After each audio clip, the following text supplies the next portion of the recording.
आता थेट जाऊयात, मराठा आंदोलक मनोज जरांगे पाटील बोलतायत. आमरण उपोषण हे मराठा आरक्षणासाठी मुंबईत होणार. त्यावर आम्ही ठामीत आणि करणार सुद्धा. परवानगी आपण मिळणार.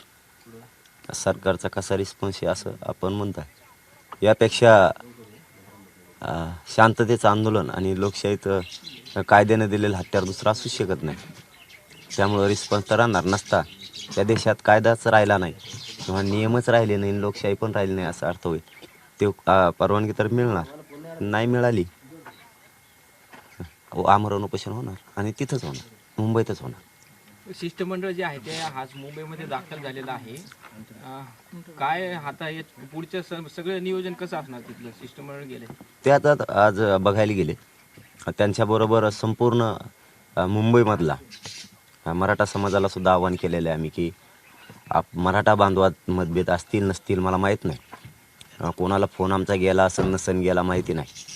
परंतु तुम्हाला आमचे हात जोडून विनंती की सगळे मतभेद सोडून आपल्या गोरगरीब मराठ्यांच्या लेकरांचं कल्याण व्हावं म्हणून आपण सगळ्यांनी एकत्र यावं आणि सगळ्यांनी साथ द्यावी. तिथं येऊ आपण सगळ्यांना एक जीवानं सगळ्यांनी सोबत या. गट तर ठेवू नका. आम्ही सगळ्यांना सारखा सन्मान देणार आहेत, मान देणार आहेत. कारण आपल्या गोरगरीब मराठ्यांच्या पोराचा विषय आणि महाराष्ट्रातला पहिल्यांदा खूप ताकदीनं मराठा समाज एकत्र झाला आहे. आपण सुद्धा मुंबईतल्या सगळ्या बांधवांनी एकजूट व्हा हेही त्यांना आव्हान केलं आहे. आज दोघं मिळून म्हणजे इकडचे बी मराठा बांधव गेलेत आणि तिथले मराठा बांधव सगळे बघतील आता व्यवस्था कुठं कुठं किती मोठाले ग्राउंड आहेत काय आहेत. आपल्याला खूप मोठ्या प्रमाणात ग्राउंड लागणार आहेत. 20 तारखेला मोठ्या प्रमाणात वाहनं जाणार आहेत, पण ही वाहनं कोणी अडवू नये आणि अडवलेत तर आपण एक गृहमंत्र्यांना इशारा दिलाय की ते वाहनं तुमच्या दारात उभी करून. नाही ते अडविणारच नाहीत ना. कसं काय अडवतील? मग आम्ही सामान न्यायचं कशात? आता आम्हाला जेवायचं सामान न्यायचं आहे, आम्हाला कपडे न्यायचे आहेत, नातराय पांघरायचं न्यायचं आहे, आम्हाला त्याच्यामध्ये सगळ्या वस्तू न्यायच्यात ना. आंघोळीच्या काही बकेट राहणार, काही पाण्याचे राहणार, काही टिपाडं राहतील. हे कशात न्यायचे मग डोक्यावर आमच्या? मग आम्हाला जर तिथं रावठी नाही, आमच्या डोक्यावरती ऊन आहे, आमच्या डोक्यावरती रात्री थंडी आहे, मग याच्यासाठी आम्हाला आमचं ट्रॅक्टर असलं तर ट्रॉली लागणार आहे. ट्रॉलीत ह्या वस्तू ठेवायला लागणार आहेत. पाऊस आला तर आम्ही त्या ट्रॉलीमध्ये झोपायची व्यवस्था होईल. आम्हाला कोणी घर देणार आहे का तिथं? आम्हाला कोणी घर देणार का तिथं? नाही देणार. कारण इतके लोक देणार, पण इतके कोण? इतक्यांना कुठं जागा आहे? करोडोत लोक आहेत. मग तुम्ही जर आमचे ट्रॅक्टर अडविणार, त्यांच्यावर गुन्हे दाखल करणार किंवा मग गाड्या अडविणार आणि त्या ट्रॅक्टरवाल्याला जप्ती म्हणणार, तुम्ही आडवावर कसं काय अडवतात ती? बघतो मी. एकाही ट्रॅक्टरवाल्यांनी घाबरण्याचं कारण नाही. कारण ते आपल्या संरक्षणासाठी, दैनंदिन जीवनाची गरजा भागवण्यासाठी, आपलं पोट भरण्याच्या साधनं त्याच्यात आहेत, अन्न धान्य सगळं. आणि तुम्ही ते ट्रॅक्टर अडवणार. कसं काय अडवता तुम्ही? कोण जप्त करतं बघूयात. कोण? सगळ्या मराठा बांधवांना विनंती, की कोणी घाबरण्याचं काही कारण नाही. आपण काय त्याच्यात दगड घेऊन नाही चाललोत, आपण त्याच्यात अन्नधान्य घेऊन चाललोत. सगळ्या समाजाचं आपल्या सगळ्यांना आवश्यक लागतंय त्या वस्तू घेऊन चाललोत. काय घाबरण्याचं कारण नाही. कोणाचं जप्त होणार नाही, काय होणार नाही, काय काळजी करू नका. आणि जर अडवलेच आणि असा काही प्रयोग केला तर देवेंद्र फडणवीस साहेब, गृहमंत्री साहेबांच्या दारातच सगळेजण जाऊन बसू. सगळेचे सगळे, नागपूरच्या बी त्यांच्या घरी आणि मुंबईच्या बी घरी. देवेंद्र फडणवीस साहेबाच्या दारात बसायचं, उठायचंच नाही. मग करोडोच्या संख्येने त्यांच्या दारात जाऊन बसायचं. आडवा तुम्ही कसे गुन्हे दाखल करताय बघूया. कोणाला काही घाबरण्याची गरज नाही. तयारीला लागा. मागं पुढं कोणी बघू नका. काय होत नाही, गुन्हे झाले तरी काय होत नाही. गुन्हे हो द्या जातीसाठी. शिंदे समिती जी आहे ती आज मुख्यमंत्र्यांची एक बैठक होणार आहे. यावर तुम्हाला काय वाटतं? आज मुख्यमंत्री आणि शिंदे समितीची बैठक. आम्ही परवाच मुख्यमंत्री साहेबाला सांगितलं होतं की मराठवाड्यात प्रचंड कमी नोंदी सापडल्यात काही जातीवादी अधिकाऱ्यांमुळं. त्यांनी निरंकास अहवाल दिला की सापडतच नाहीत म्हणून. तर पुन्हा एकदा मराठवाड्यात आपण नोंदी शोधाव्यात. हैदराबाद संस्थांमध्ये जाऊन नोंदी निजामकालीन शोधाव्यात आणि त्या समितीने 1-2 दिवसात काम करावं, तातडीनं सुरू करावं असं त्यांना आम्ही विनंती केली होती. मग आता त्या संदर्भात ती बैठक असेल असं वाटतंय. शक्यता आहे, माहीत नाही. पण समिती काम करेल आणि महाराष्ट्रात सुद्धा समितीनं पुन्हा काम करावं. 4 जानेवारीला मागासवर्ग जे आहे ते अहवाल जो आहे तो मुख्यमंत्र्यांकडे सादर करणार आहेत. तर जर समजा अहवाल जर पॉझिटिव्ह आला तर मुंबईला जायचं जे आहे ते रद्द करणार का? नाही रद्द शब्दच नाही आणायचा तोंडात दादा. आता तुम्ही अहवाल देणार, सगळे कुठे करणार याच्याशी आम्हाला नाही. आम्हाला आरक्षण पाहिजे. तुम्ही आरक्षण देणार का? मग आम्हाला मुंबईला जायची हौस नाही. आम्हाला आरक्षण पाहिजे, शासन निर्णय पाहिजे. तुमचा काय काय विषय येतो ते तुमचा आहे, आमचा विषय आम्ही त्याच्यावरती ठाम. महाराष्ट्रातल्या मराठा समाजाला ओबीसीतून सरसकट आरक्षण पाहिजे, ते आम्ही मिळवणार. त्याच्यासाठी मुंबईला जाणार. 20 जानेवारीला मी इथून जाणार म्हणजे जाणार. जायला जेवढे दिवस लागतील तेवढे, पण त्या दिशेनेच चाललो आहे आम्ही. कोणत्या? मुंबईच्या. आणि आरक्षण उद्देश ठेवू. मग ते 2 दिवसात पोहोचू, नाही तर 8 दिवसात पोहोचू. आणि नुसतेच 4 दिवसात पोहोचायचं, रात्रंदिवस पोहोचायचं. आणि लोकांचं दुखायला लागलं तिथे ॲडमिट करायचे का? लोकांची काळजी करायला लागेल ना, लोकांची काळजी करायला लागेल. त्याच्यामुळं लोकांच्या सोयीनुसार 20ला आम्ही मुंबईकडे निघतोय. आरक्षण घेऊन वापस येणार. त्यांच्या सोयीनुसार चालावं लागणार आहे, त्यांच्या सोयीनुसार थांबावं लागणार आहे, आणि त्यांच्या सोयीनुसार पुढची वाटचाल करावी लागणार आहे. पण शब्द आहे, 20 जानेवारीला मराठे मुंबईकडे निघणार, येताना आरक्षण घेऊन येणार. दिवस किती लागो. शंभूराज देसाई असं म्हणाले की मनोज जरांगे पाटील यांनी संयमानं घ्यावे आणि जे क्युरिटी पिटिशन दाखल झाले त्या सुनावणीमध्ये कोणते मुद्दे मांडायचे हे सरकारसोबत चर्चा करावी, किंवा सोबत दिलेले हवं का VC द्वारे आपण बोलू शकतो. अरे ठीक आहे ना, ते जवळचे तेव्हा बघू. काय म्हणले तर देसाई साहेब, परंतु आम्ही मुंबईला येणार आहेत आणि संयम आहे, शांत आहेत आम्ही. संयम नसतं तर 6 महिने वेळ सरकारला आम्ही दिलाच नसतं. संयमाचे पात्र मुंबईला यायला आता मराठाच्या घरातला एक बी थांबू शकत नाही. अख्ख्या घरातल्या मराठ्यांनी तयारी सुरू केल्या. स्वतःच्या पोराला नाही द्यायचं म्हणलं, घरी बसून काय करणार लोक?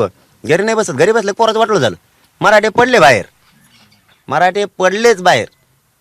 काहींची अर्धवट तयारी आहेत, काहींच्या पुऱ्या होत्या ना. आता आणखीन दिवस आता देत. तुम्ही बघा तयारी तर बघा कशी होती.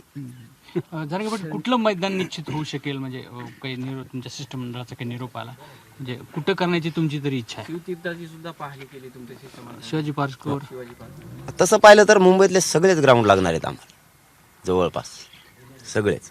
कारण आता एवढा 2-3 कोटी समाज बसायचा आहे, हे चॅलेंज आहे. सरकारची जबाबदारी आम्हाला व्यवस्था करून द्यावी. नाही दिली तर आम्हाला तर बसावंच लागणार, आम्ही बसणार आहे. जरांगे पाटील, ज्याप्रमाणे तुम्ही मुंबईकडे जाणार आहेत 20 किंवा 26 जानेवारी रोजी, त्याचप्रमाणे किसान युनियन देखील देशभर असंच करणार आहे. काय वाटतं, हा योगायोग आहे की असंतोषातून उपडलेली रणनीती म्हणावं लागलेला? नाही तर कोणत्या दिवशी पोहोचतो हे सांगता येणार नाही. 20ला मात्र गाव सोडणार आहेत. लोकांची फजिती. किसान युनियन पण असंच करणार आहे. आता त्यांचं मला माहीत नाही ना, ज्यांचं अधिकृत माहिती घेतो मी, ते काय करणार आहेत काय नाही. अधिकृत माहिती नाही त्याच्यावर बोलू नये. परंतु आमच्याबद्दल आम्ही असं सांगतो की 20 जानेवारीला आम्ही गाव सोडणार आहे. दिशा मुंबईची आहे आणि ध्येय आरक्षणाचं. आम्ही त्या दिशेनं चाललो आहे. दिवस मात्र 5 आहेत का 6 आहेत का 8 आहेत हे सांगता येणार नाहीत. कारण माझ्या चालणाऱ्या लोकांची सुद्धा फजिती नाही झाली पाहिजे. त्यांना नुसतं पळवायचं, रात्रंदिवस पाय सुजले दुखणे आले तिथे नेऊन ॲडमिट करायचं का त्यांना मुंबईत नेऊन? सगळे सुरक्षित राहिले पाहिजे. सगळ्या समाजाच्या हिशोबानं सगळ्याला चालावं लागणार आहे. पोरांना पळता येतंय म्हणून ते पळणार, जोरात चालणार. आणि वयोवृद्ध त्यांचा विचार नाही करायचा, मुलांचा विचार नाही करायचा. तारीख म्हणजे एखादी समजा अमुक तारखेला पोहोचणार आहे, तिथे गेल्या का वाटप आहे का आरक्षणाची? मग जायच्या आधी हुकन नाही ना. तसं असतं तर मग तर वाहनं पळले असते आम्ही डायरेक्ट. मग तर 21ला जाऊ शकतो सकाळी आम्ही तिथं. 20ला इथून वाहनात बसायचं, 21ला सकाळी हजर. काय ताण आहे का? 21ला वाटप हे आरक्षणाची. आम्ही त्या दिशेनं चाललोय. 1-2 दिवस मागं पुढं होऊ शकतं, पण लोकांच्या हिशोबाने चालायला लागणार आहे आम्हाला. लोक काय ते नेऊन ॲडमिट नाही करायची, लोकांच्या जीवाची काळजी आम्हाला घ्यायची. जरांगे पाटील, हा सगळा दौरा पायी असेल का? अधूनमधून रात्रीचा वेळी वगैरे असं वाहनाचा वापर होऊ शकेल ना? नाही पायी शब्द दिला पायी. हो, पायी शब्द दिला पायी. सगळा मराठा समाज पायी चालत. त्याच्या आत मराठ्यांना आरक्षण कायमचं जाहीर करावं. आता एकदा अंतरवाली सोडली, विषय संपला. मुंबईत जाणार म्हणजे जाणार. विस्तार केला तुम्ही. मुख्यमंत्र्यांशी काही बोलणं झाले का तुमचं? मुख्यमंत्र्यांनी काय आवाहन केलं होतं का तुम्हाला? किती वेळा बोलणं झालंय घोषणेचं? नाही, त्यांचा परवा फोन आला होता, तब्येतीची फक्त विचारपूस करायला कशी आहे काय, बस. 20 आणि आम्ही ते समितीचा विषय त्यांना सांगितला की समितीने काम केलं पाहिजे. महाजन साहेबांना सुद्धा सांगितलं की समितीनं काम मराठवाड्यात वाढवलं पाहिजे आणि महाराष्ट्रात सुद्धा वाढवलं पाहिजे.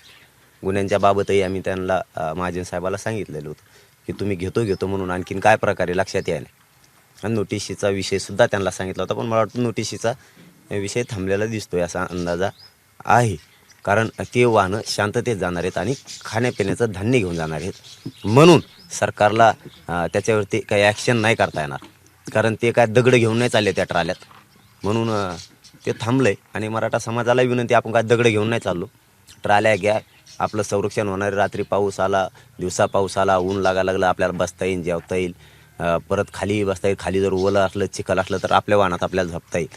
त्यामुळे ते घ्या, त्यात काय दगड नाही. सरकार काय अडवणार नाही, काय करणार नाही. आणि जप्ती केली तर फडणवीस साहेबाच्या घरी जाऊन बसू सगळेजण. 20 तारखेला मराठा समाज मुंबईला आंदोलन करण्यासाठी जात आहे. दरम्यान ओबीसीच्या नेत्यांनीही मुंबईमध्ये आंदोलनासाठी परवानगी मागितली आहे. त्याच दरम्यान नाही, त्यांचं नाही मला माहिती. ज्याला ज्याला अधिकारी त्यांच्याबद्दल आम्हाला नाही माहिती. त्यांनी 2-3 दिवस झाले भुजबळांचं काही स्टेटमेंट देत नाही. जाऊन दे बाबा त्याचं. तुम्हाला करमायला का? चलो, धन्यवाद. सर, मुंबईची बैठक झाली आहे समन्वय समितीची. शिवाजी पार्कचं मैदान ठरलंय आता बैठकीत समन्वय समिती. समन्वय समिती नाही आहे कोणचीच. आपली गेली. हा, आमची सुद्धा नाही, कोणचीच नाही. इथं समन्वय समिती नाही, इथं टीम नाही. इथं सगळे मराठा आंदोलक आहेत माझ्यासहित. काय माहित नाही म्हणजे त्याबद्दल काय. हा, माझ्यासहित सगळे मराठा आंदोलक आहेत. कारण कोणी नेता नाही, मी बी नाही. इथं मालक सध्या मराठा समाज आहे, सर्वसामान्य. म्हणून तर आंदोलन यशस्वीच्या वाटेवर चाललंय. कोणीच नाही. समन्वय समिती नाही आहे, कोणची आमची वैयक्तिक समिती पण नाही आहे, काहीच नाही. ते लफडच नाही तसलं. सरळ बिचारे सगळे मराठा आंदोलक म्हणून जातात, पाणी करतात. आणि त्यांनी कोणतं ठरवलं मी कुठं बसणार आहे. माझं तर आता एक पत्रकार बंधू म्हणून नाही, माझं धोरणच वेगळं. मी कुठं बसत असतो, ढेकळा सुद्धा बसतो. मी तिथं बेताडावर बसायला बसलो.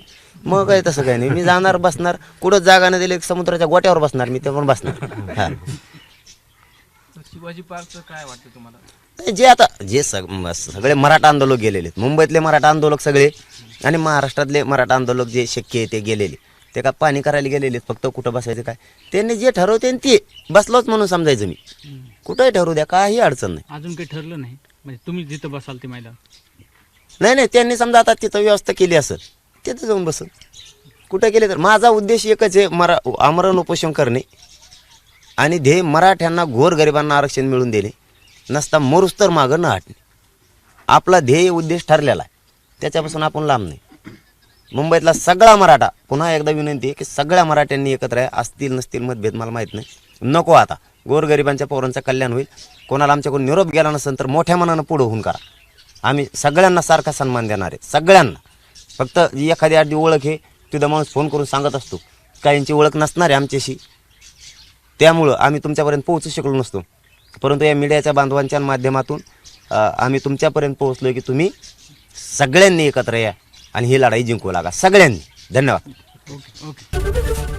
एबीपी माझा, उघडा डोळे बघा नीट.